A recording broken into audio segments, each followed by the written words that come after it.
Hey everybody, my name is Colin Caleb, aka DJ Huggy B, host of Real Talk Straight Talk. This Tuesday, our episode, Community Connect, is in association with the Wayne Community Center. Community Connect is a new series where we invite our community partners to participate in our conversations. This week, our very first Community Connect partner is the London Police Services. So I want you to join us on evomm3.com for another edition of Real Talk Straight Talk. But you know what? Best of all, we're going to invite you to participate with us. That's right, we're having an open forum, our very first open forum, right here in our studios. So I want you to join us once again for Real Talk Straight Talk this Tuesday, where we have the London Police Services in our very first Community Connect in association with the Wayne Community Center. I hope to see you all there.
Welcome to another edition of Real Talk Straight Talk.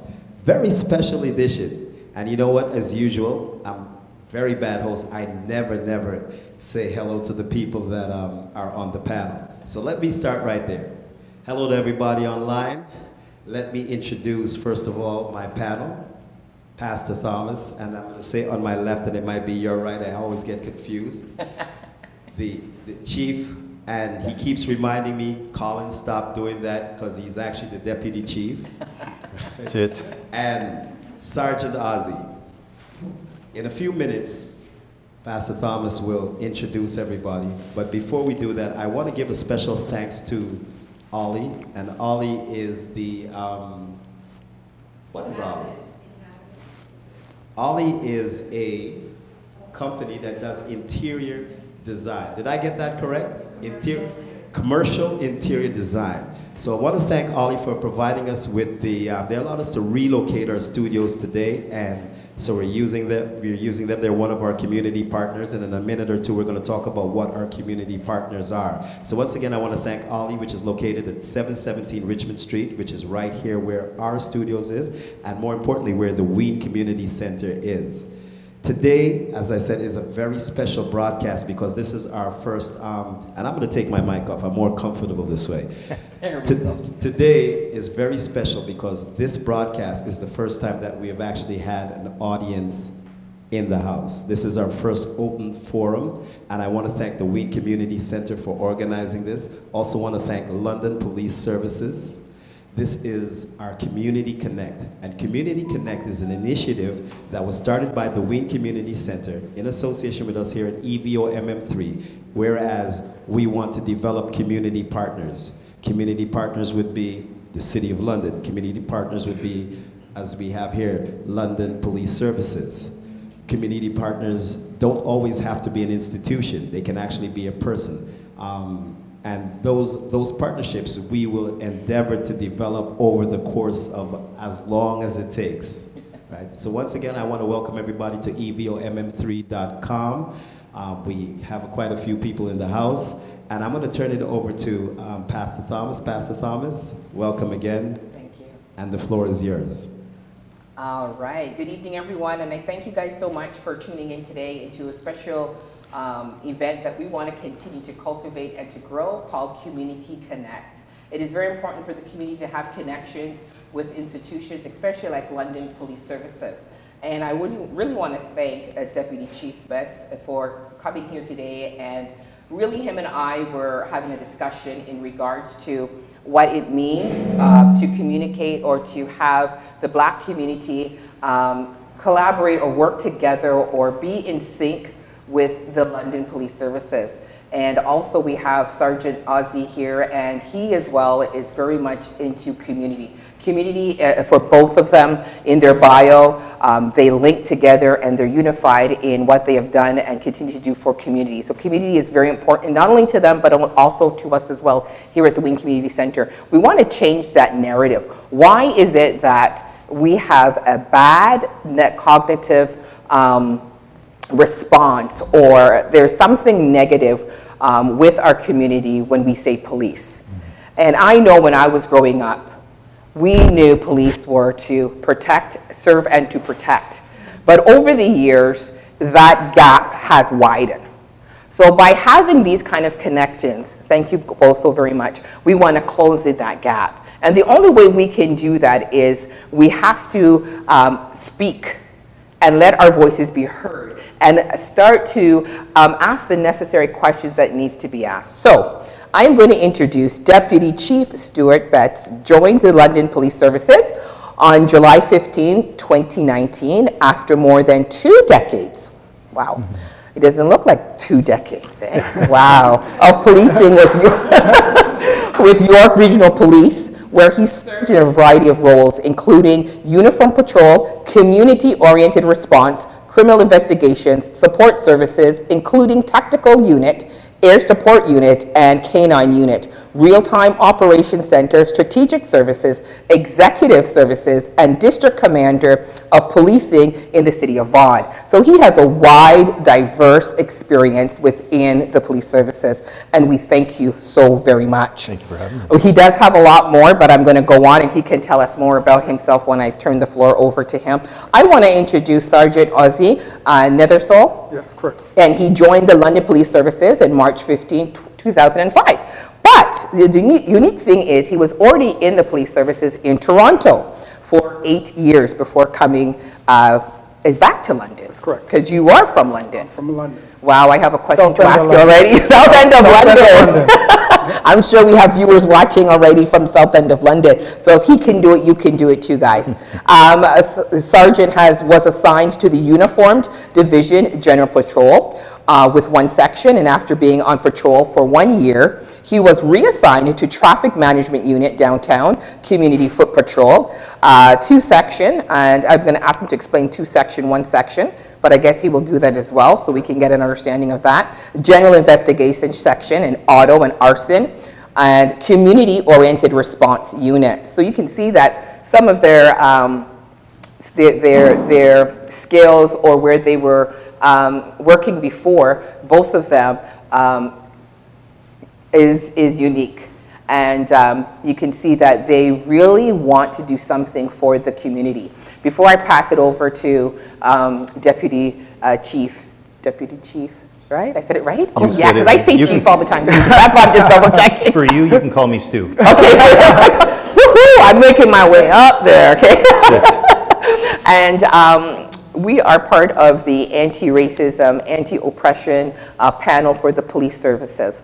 And one, I guess, Zoom call meeting, we were discussing what it would look like and the action. What do we need? And so I just spoke really openly, and that the space was so inviting that I was able to speak my mind and telling them how I see it and how my son sees it, you know, playing basketball at White Oaks, and the police will pull up and, you know, they will wind their window down or shine their lights, and as soon as they move off, remember, we don't know what's going on in the back end, I said to him, and I bet you, and you were on the call as well, we don't know what's going on in the back end, but as soon as they roll out, the blacks, white, Asian, everybody's playing together. All of the youth will leave. And it's like an intimidation factor. Because we don't know what's happening. All we know is that they see the police, they get scared, that as if they're doing something wrong, and they leave. My whole point is, why not an officer put on a basketball shoes and go out and play and do some connection?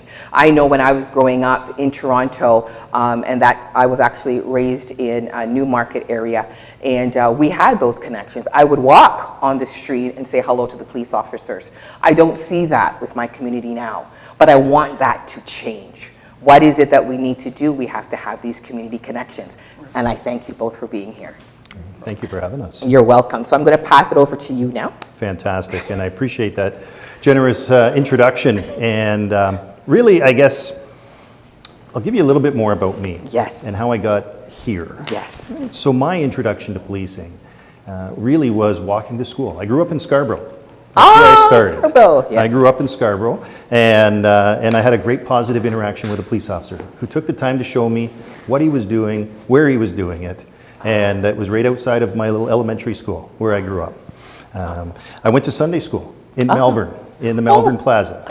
Right, I can remember getting on the bus and going to Sunday that's school. what we used to do, Yeah. Then when I was a teenager, we moved to the country, just outside of York region. But what I really want to focus on that story is, I know how I look, and I know what that comes with, and I know that we talk about white privilege. But what I want to let you know is that I didn't grow up in that family. I was raised predominantly by a single mom. Oh. We shopped at Goodwill. We shopped at the Salvation Army. You know, we didn't have all the things that you'd typically think that somebody who's risen to the rank of deputy chief had. I can remember as a teenager, a young teenager, coming from a house with a cardboard box full of food because we didn't have enough food. Right? So I remember those events, and I know what that's like, and I can appreciate what it means to not have. So for me, in what I do every day, it's through that lens. And it's recognizing that not everybody's as fortunate to be where I am now, but to be humble for where you came from. I like that. Right? And I think that's important. So I wanted to make sure that I got that out. I'm more than happy to talk about the rest of what I do in policing, because I can tell you I've done everything that's fun about policing. Policing was my dream job. Oh, okay. I was a little older when I got there. I know you gave me that flattering, didn't look like 2 decades before I came to London. Everything, as you said, from being in charge of the tactical unit, the air support unit, the canine unit, but I rode motorcycles, ATVs, snowmobiles, bicycles. I had an opportunity to do everything that was fun about policing, but probably some of my most impactful engagements were in the community, and doing things like this. Awesome. So it's really, really important to me, and this is why I thought this was a great opportunity to connect with the community. Yes. And you gave us the forum to do that. Anytime, that's what we're all about here, is making those community connections to make our community grow, because community is relationships, and we can't have the relationships if we don't come together. Right? I'm going to turn the floor over to you, my friend. See, I don't know if I can outdo that. That's pretty good background. So, and I know the area he's talking about, Melbourne and all of that, The deputy's right. When you look at him, you're probably thinking, you know what, you had everything given to you. So That's I'm more than happy. Like, I'm very thankful that you came to do this. Right, because he's only we been... don't do a lot of this, and this is things that London needs to start doing. So I'm going to go back a little bit. So I was born in Kingston, Jamaica. Came here when I was very young. So my mom, you know, mom and dad, just like everyone else, came here, wanted a better life for us. They got set up here, and then the kids came over. So I have a brother and a sister. So as time went by, my parents separated, so now she had to raise 3 kids, single mom, in the south end of London. The south end of London, as you know, it's one of the disadvantaged areas, I would say. Beautiful area, beautiful people, but they don't have everything down there. Those are the areas where I grew up, and you just struggle. So you're talking about going to the Goodwills and all those Salvation Army. That was part of my growing up. So I can remember, you know, Salvation Army showing up at Christmas time to bring my mom a turkey. I remember those things. So those are the things that kind of pushed me, I guess, maybe towards policing. Because as I was growing up, I was always one of those kids, and everybody said, you seem to be that guy always bossing people around. I go, I don't know. I don't know if I like bossing people around, but I like to have things in order, and I was always directing people. And as I got older, I liked the law enforcement courses. I went on to University of Windsor. At first, I thought I wanted to be a teacher. And then the first year, I'm like, I don't know if I like this. Teacher is great. And then I started taking criminology and courses related to people. And that's when I started going down the road. Do I want to go to law school, or do I want to do the police thing? Well, in my second year of university, my high school sweetheart, Yes. my firstborn, was my second year of university, and I'm like, I gotta buckle down. Yes. This story's not all happy and fun and games, because I'm telling you, my first year I went there for football. Because growing up in London, I was a track star, Yes. football star. Yes. So it was good for me playing sports, because a lot of things that happen to a lot of people of my color when they're younger, I think Sports I is avoided some of that by playing sports. So it was very good for me. Yes. And everyone left me alone, and they protected me and took care of me to see me succeed in sports. Yes. So that carried on to the University of Windsor. Oh, And then I awesome. kind of found my niche, Yes. and I got into criminology, and here I am in policing now. Awesome. So And I like those words he used, guys, his niche. He Yeah. found what made him, what he liked, and he went with that. And you also heard, right? He talked about the people that were around him, and they helped to make sure he could be successful. So we always want to make sure that we're around mind-like people, people that can help build us up, right? It's very important. Okay, so I'm on to the questions now. Hostess with the mostest. First of all, I want to welcome once again everybody that's here that decided to be a part of the forum. Are there any questions for anybody? Does anybody have a question? You want to start? And who will you direct the question to? So if you have a question, please let us know. Okay. Can I get you to come up, please?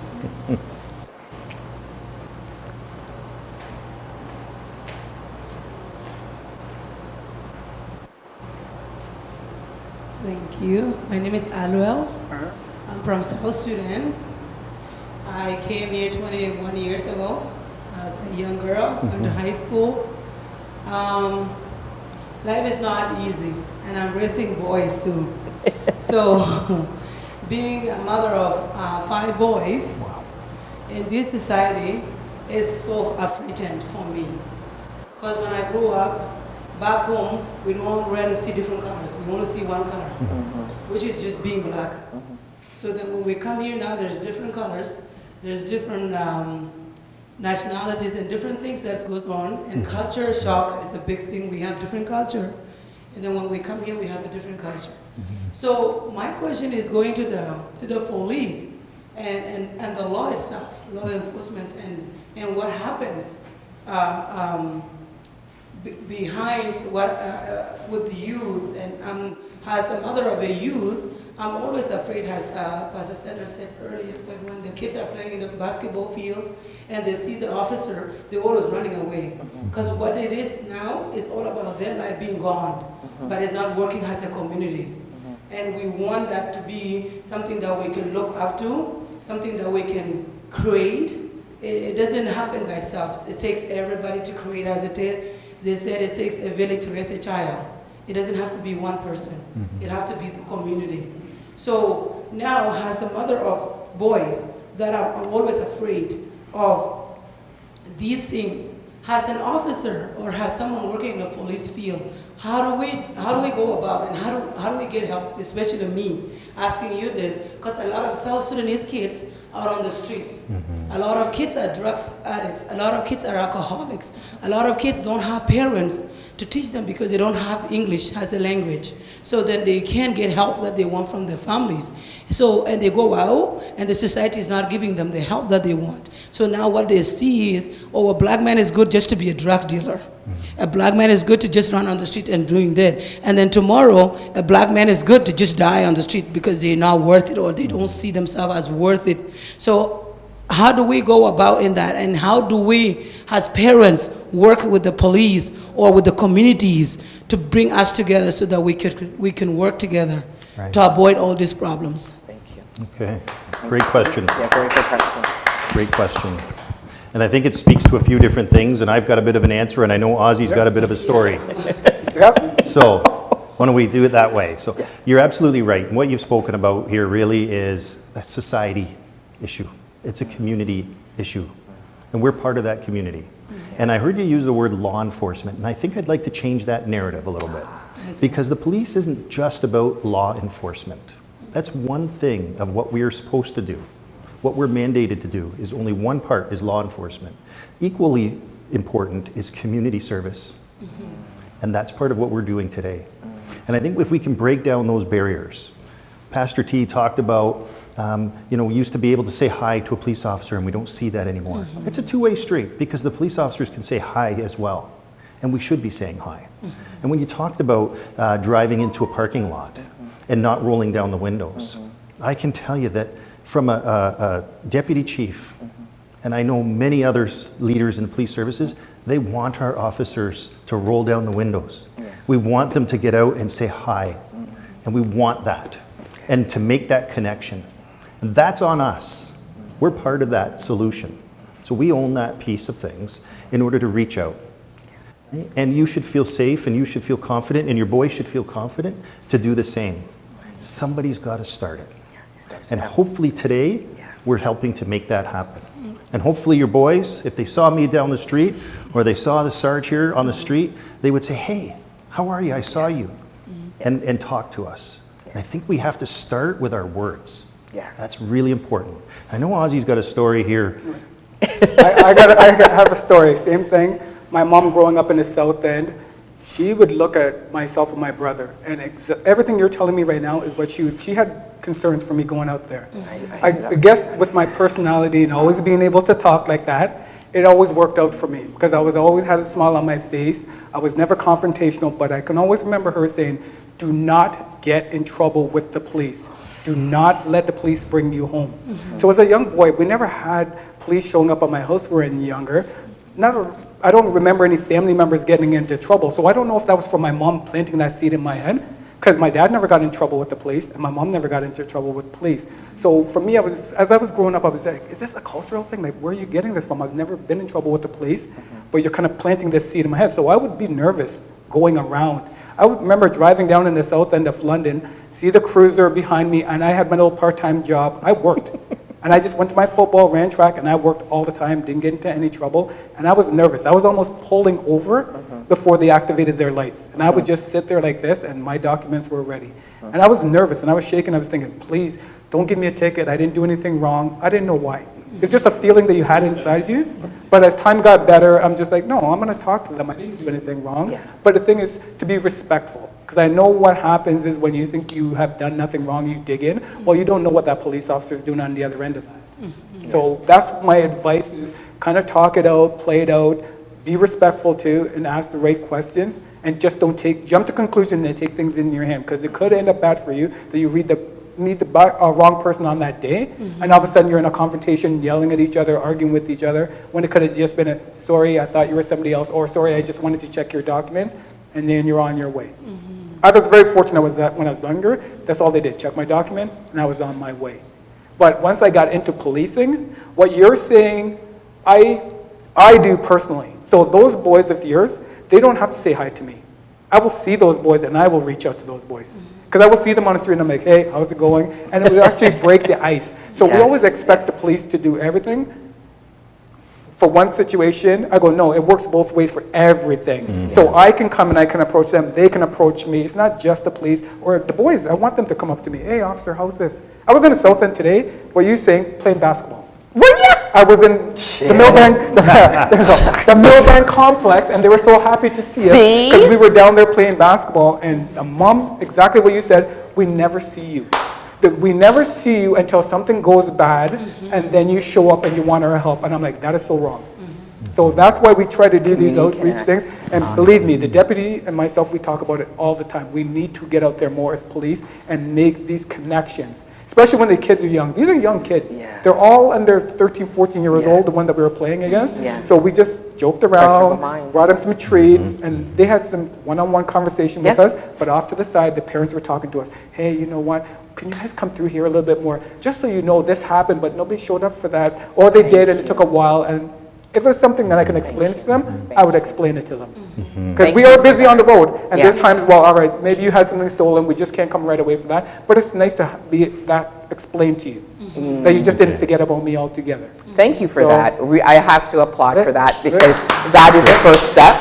And I thank you. I thank you for hearing my voice on that meeting and doing that. I appreciate you, Dex, for doing that. There are a couple of things that I'm going to address.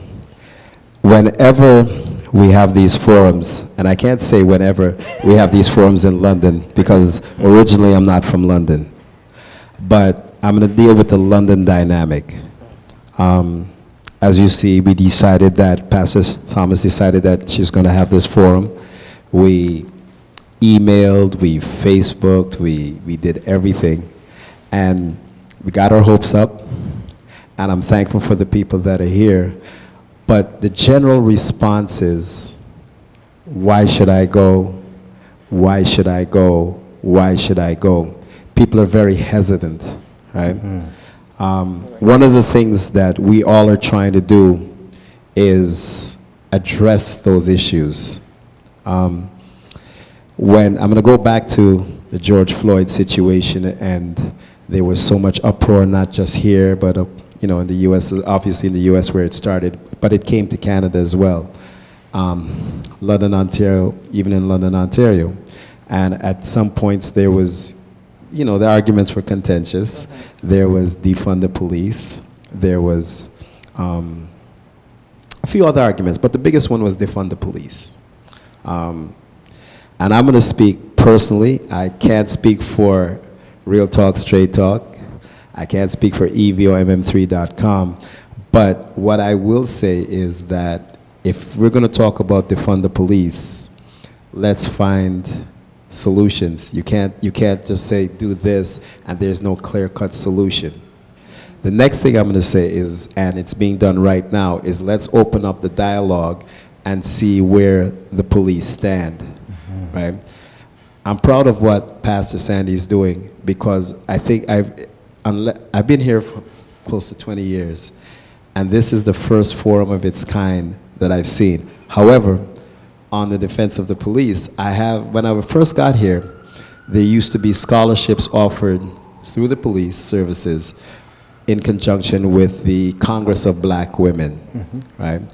I don't know what happened. Those after a few years, I think I remember being to three. I was fortunate to be the DJ, so I knew there were three. I don't know what happened after that, but to the best of my knowledge, they're not being offered anymore. So I'm going to guess, what I'm going to say is, my first question then is community outreach on that level. I know you guys haven't been around that long and probably can't answer that question, but where are we heading in terms of, when you say reaching out into the community, the programs such as that, the scholarships? And I appreciate Ozzy, as a former ball player, well, I like to think, I don't know if I actually was one. I appreciate you going out into the community and playing, because you know what, when I came, that didn't happen. It wasn't happening. Right. I've had both positive and negative reactions with the police. Even though I've had negative ones, here I am standing here trying to develop a very positive outlook. Yeah. I have kids, they're my cameraman and all that stuff, and so I want to see them being able to survive, not only to survive, but to look at the police in a light that is respectful, but at the same time, I want the police to respect them, right? It's got to work both ways, right? It can't just work one way. Yeah. It's got to be both. Police have to respect them, but they also have to respect the police. That's right. So I'm going to get back into, I'm guessing asking what programs do you have in mind? Do you want to talk? All right, so I'm going to back it up a little bit, because you're asking why people haven't shown up. No, haven't shown up, but in general, because you sent out all these things. Yeah. That I agree with you. And you know why? Because this is how I see things when you ask that question, and I love that question. And the reason is, a lot of time for me, people talk, but they don't act on things. And I go, with our community, and this I'm speaking for myself now, not in London Police, but in the Black community, we do a lot of talking, but we don't do a lot of doing. So if this was important enough to you, you'll show up to this. Because I remember last year when I was in Victoria Park for Black Lives Matter, a lot of people were there. So my thing is, George Floyd got killed, passed away, died, whatever happened, murdered. But what have you done since that time? And that's what I tell young Black kids. So when I'm down in the South End, when I'm at Limberlost, when I'm in the Northeast End, whatever part of the city, I'm like, You can watch that on TV. You can do that. What are you doing to make things better? You need to do things for you to make it better. You cannot just keep talking. So if it means going to school and getting good grades or applying for a job, don't say, oh, I'll never get that job. No. You need to get your name in the mix. That's right. You have to go to school. You need good marks. If you don't go to school or you don't apply for that job, you'll never be in the mix. So all you'll be doing for the rest of your life is talking. So I'm always the person, I'm like, don't worry about all that stuff. The park is great, but once you leave that park, what are you gonna do to make things better? For yourself, for your family, and I am constantly on people. I'm like, I'm telling you right now, do not give up. Work with me, let me help you with your resume, because I've done something. Just the fact that you put a resume together, I've done something, you've done something. I think that's my thing. We just don't do enough. Yeah. Can I just add to that, May I? Oh, and I'm going to add after that because he's. Okay. Can I? Go right ahead. Go right ahead. Thank you. What I wanted to add to that was, in our community, what happens is we do a lot of talking, and then we want to see if a person is going to do something. So the more that we have these, the more that the forum will be filled. Because this is something new, and once again, many times people say something, but they never follow through with it.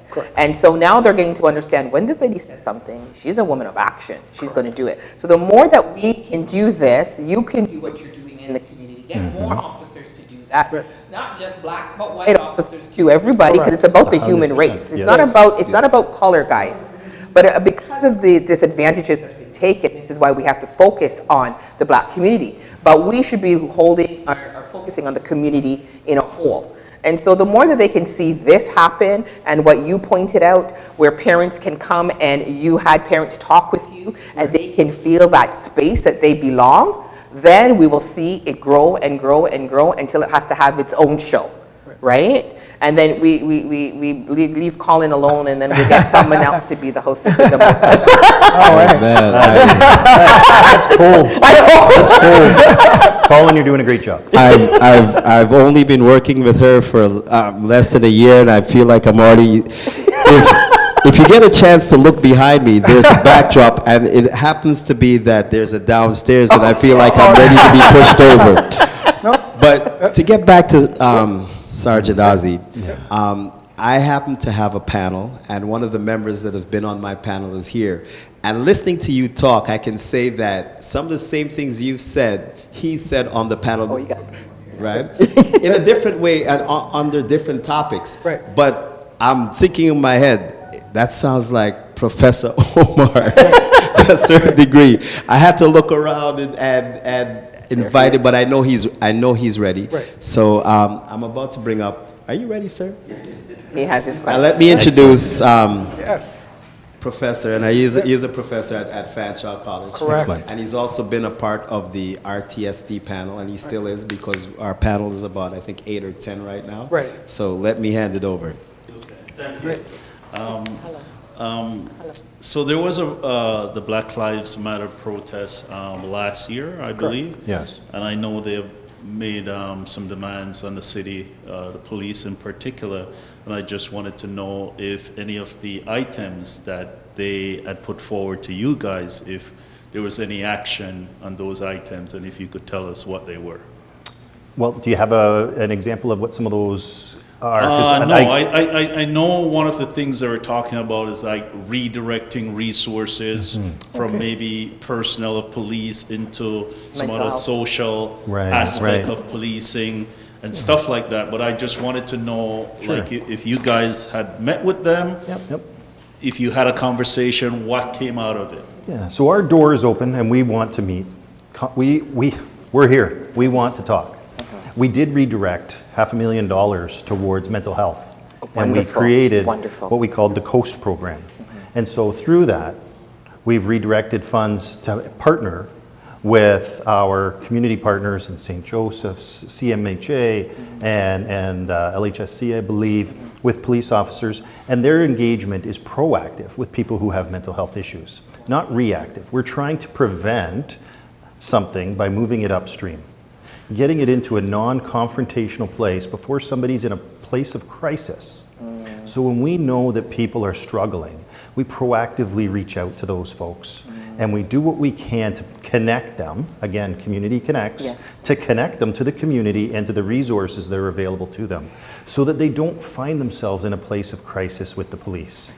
The ancillary benefit of that, of course, is that we develop a relationship.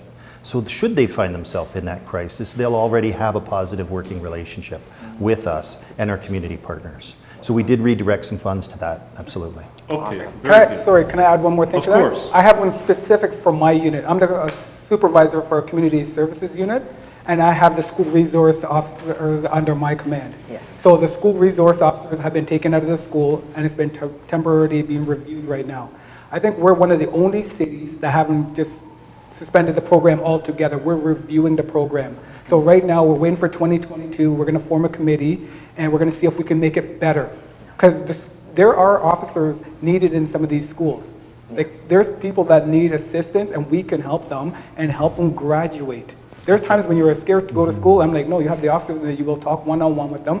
And there's times when the young students will approach the officers, and we can help you through your schooling, so you feel safer in school. That's one I would say is directly related from that. Do you know what? I like that. Can I- Very Yeah, good. go ahead. Professor, if I may, because I think that warrants a bit of explanation. Because there's a perception that those school resource officers are armed guards in our schools, and that's certainly not the case.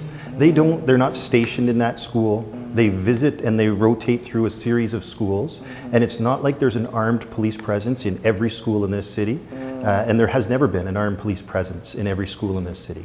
It's sporadic, it's drop in, it's there for a purpose, and then it's move on. And it's not always a negative purpose. In fact, most times, because I was a school resource officer Yeah. back in York Region, and most of the time it's about this, it's community, it's discussing, it's walking through the hall saying, hey guys, how's it going? And this is what it's all about, right? Bringing that clarity that we need, absolutely. because we hear things Right. and we don't get the understanding of it. Right. And then from what you were saying in regards to the resources, someone needs that. Yes. And they're helping to put that person from one place and motivating them and empowering them to finish up their school year. And that's what community is all about. We have to have those connections. And so bringing that clarity, thank you both so much for saying that, because I didn't even realize that either. Bringing that clarification and using that example was very important, because when you can have that example, it brings that kind of understanding. So thank you.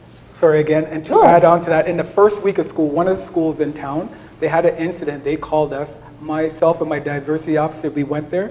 We talked to 7 students and their parents to work them through this and see what was best for the students and what's best for the school, everyone involved.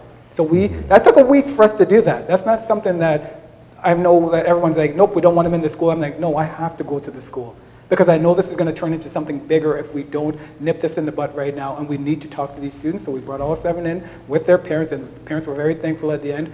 We have a solution. We have a problem solved here. Yeah. We have to solve some of these problems. Yeah. Okay, very Excellent. good. I Thank you. appreciate that. Yeah, thank you for that. Yeah.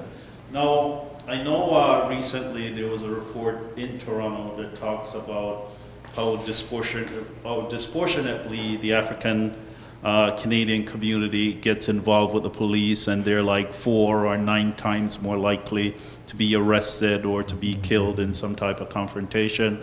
I know the dynamics here in London is really different since I've been here just only for 3 years. I've always had very little interaction with the police, but whenever it's always cordial and friendly as it should be. So I just wanted to know, having seen what's going on in a major metropolitan city and the dynamics of London slowly, but it is changing in terms of its population, is there anything that you guys learned from that, and what is it that you think you're doing in terms of mitigating any of those flare-ups or negative connotations being associated with the city? Well, you bring up a good couple of points there, and Toronto's a big city. London's a big city too. Yeah, that's We think some of us still want to think of it as a small town, but we're a big city and we have big city problems. And as you talked about, we don't necessarily want some of those problems coming. So we do. We benchmark from other police services. We learn from each other.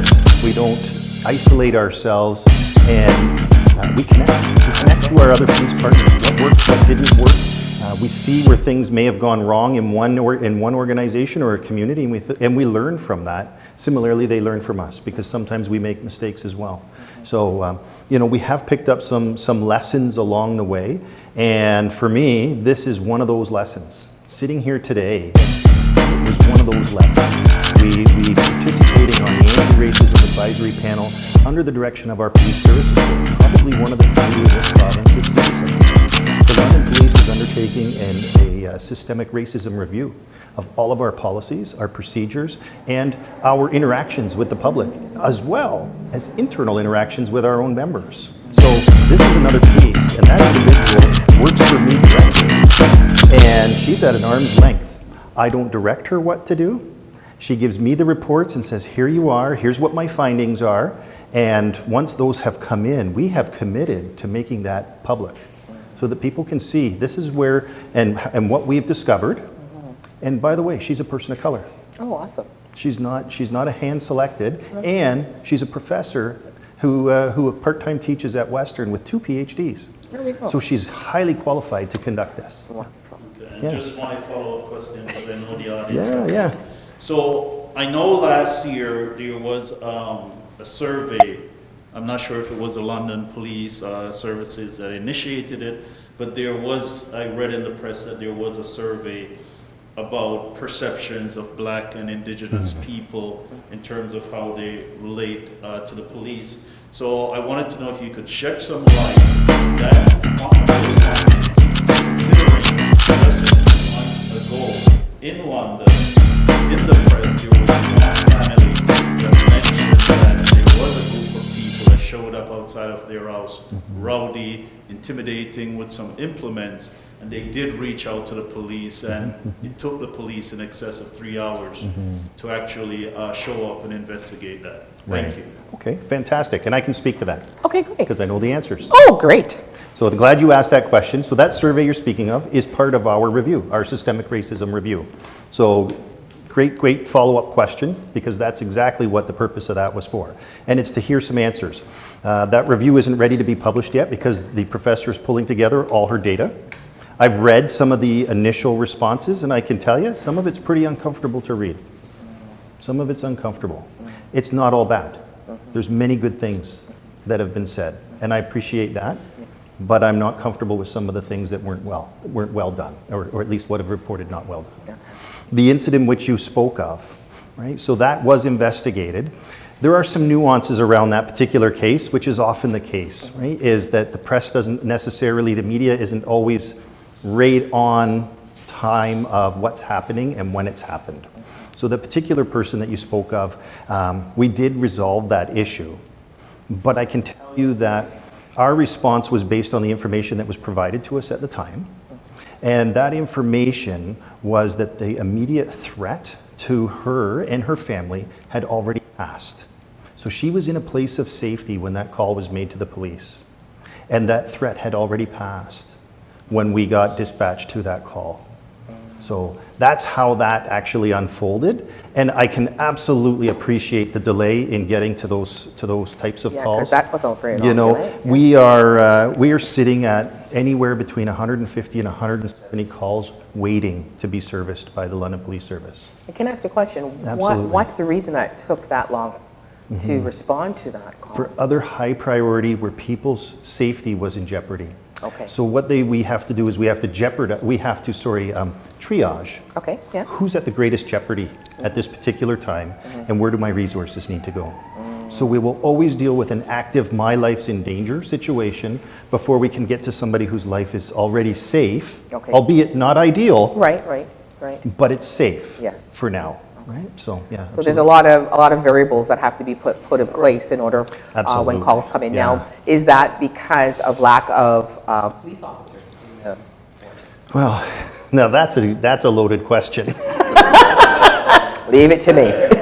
If you're asking me, I would say we always need more police officers. We have people retiring, and we need more police officers. Now that leads me to a question that I have here. With all the police officers that you have, how many of them are Black police officers? Well, I'm glad you asked. Oh, you're welcome. I'm waiting for these tough questions. So thank you very much. What I'm going to tell you is 2.5% of the London Police Service are Black officers. Interestingly, 2.9% of the City of London's population are black community members. We're almost at par with the community. So that represents approximately 16 officers who are black officers in London, which is approximately 2.5% of our organization. So it's 16 officers you have that are Yeah. black right now? Okay. And with that ratio, that's just, to me, that's just checking a box. And it's not actually, because we're constantly recruiting. And that was Constantly recruiting. And here's we are drastically underrepresented with other communities. You're right. And I'll tell you, so when we look at the black community and I look at those statistics, I look and I think we're not great, but we're better than we are, for example, with our Chinese community. Yeah, and or our indigenous. South Asian community, Yes, yes. where we're struggling to attract recruits. So that leads me to another question. What are the barriers that are that's stopping people from becoming the police officers from these communities? Well, from my personal experience, Yes.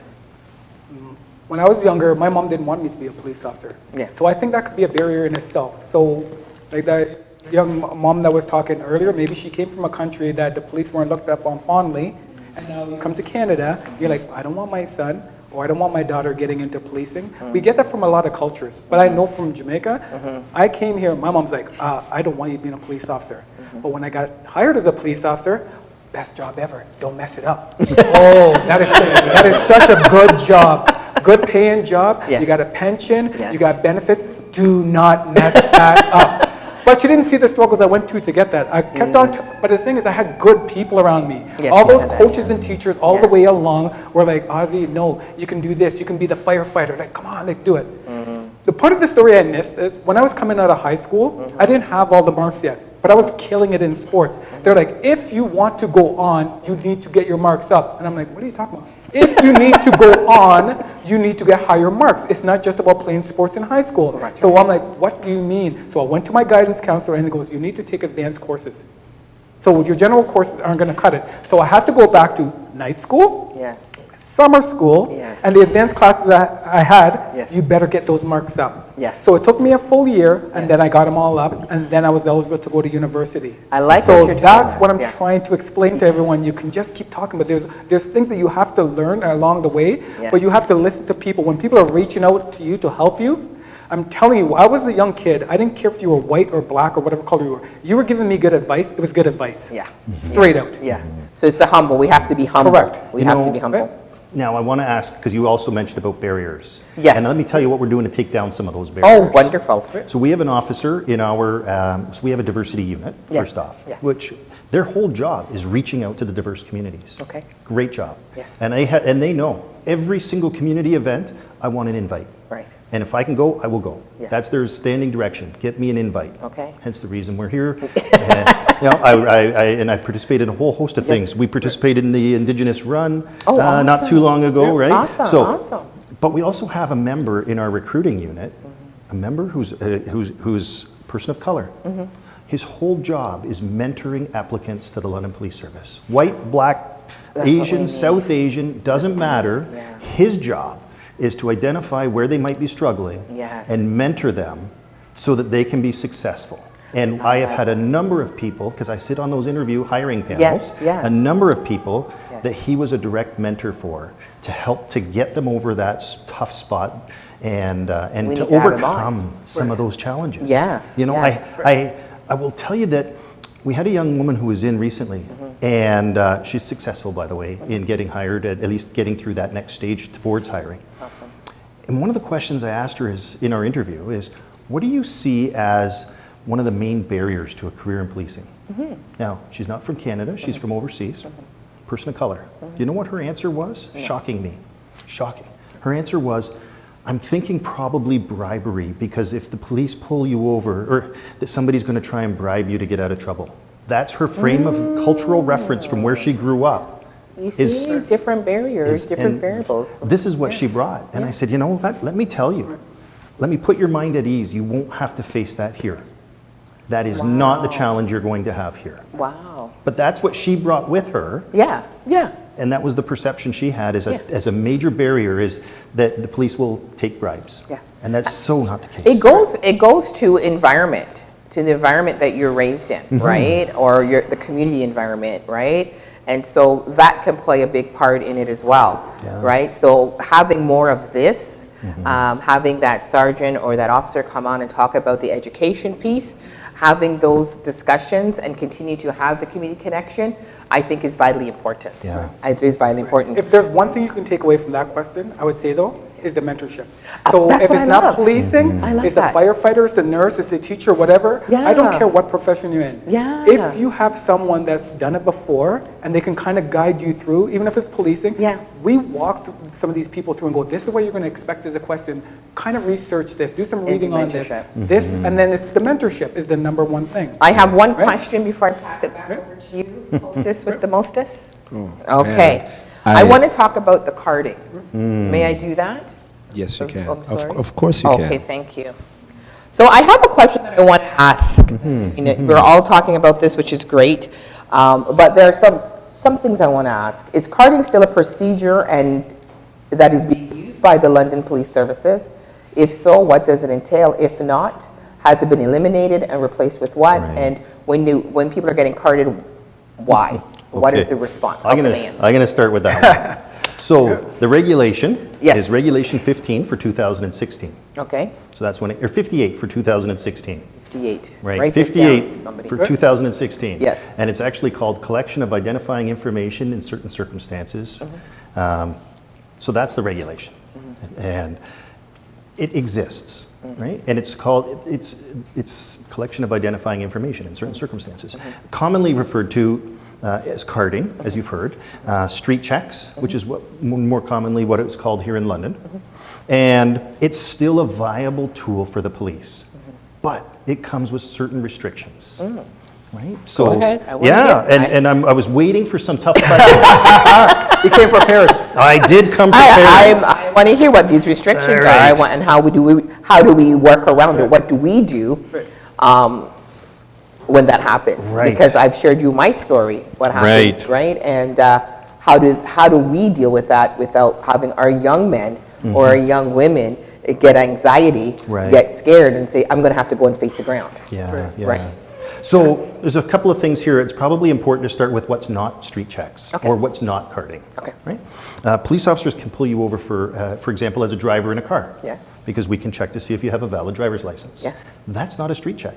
As the driver behind the wheel of that car, you are required to turn over your identification. Yes, you are. Yeah. That's not a street check. Okay. The passengers in your car, however, are not required to identify themselves. Oh, If the officer asks the passenger for personal identifying information, says, hey buddy, what's your name? What are you doing here? What's going on? We've now crossed into a street check.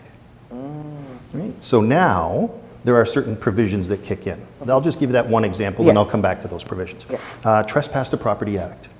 If you're on a piece of property that you're not supposed to be on and the police are there to remove you, so for example, Fanshawe, let's say, and somebody's on the property or premise that they're not allowed to be on, and we have a standing agreement that we can enforce the Trespass to Property Act, we can ask for identification. Right? So that's not going to be a street check. okay. If you are walking down the street minding your own business, and the police stop you, and they stand in front of you, and they say, hey, hold on a minute, I want to talk to you. We aren't in a street check. What we've just done is detained you. If you are not free to go, you are now detained. So if you feel that you're not free to go, you're psychologically detained, not physically detained. So what I would say in that case is, officer, am I free to go? Am I allowed to go? Right? And the answer, unless they're there for a reason, had better be yes. If it's no, you're now moved into an investigative detention. And that comes the rights to counsel and caution. Oh, wow. So you're entitled to that. I've had this discussion, by the way, it transcends, it's a parent discussion. Yes. And I've had this discussion with my 20-year-old son. Yeah. Who, by the way, probably has longer hair than everybody who's in here. He looks the exact opposite of me. And All our kids do. and he feels that people are looking at me Yeah. when I'm walking down the street. Yeah. Right? Yeah. Great kid, never been in trouble. Yeah. And I do tell him, don't get in trouble with the police. Yeah. I say the same But I'll thing. tell you, right? So the street check. Yes. This is why we would do a street check. Okay. We can, and a street check occurs when we collect or attempt to collect identifying information from somebody for the purposes of three things only, three streams. Yes. Inquiring into offenses that had been or might be committed in the absence of reasonable suspicion. Inquiring into suspicious activities to detect offenses in the absence of reasonable suspicion. And gathering information for intelligence purposes. So that becomes a street check. Yeah. If we're engaged in that, then I have to provide you with a receipt that says, this is why I stopped you, this is my name, this is my identification number, and on that same piece of paper, it also says, if you don't like the way you were dealt with, here's how you can make a complaint against me. That's all, and that's mandated in the regulation. So it's not, yeah, Very right? good.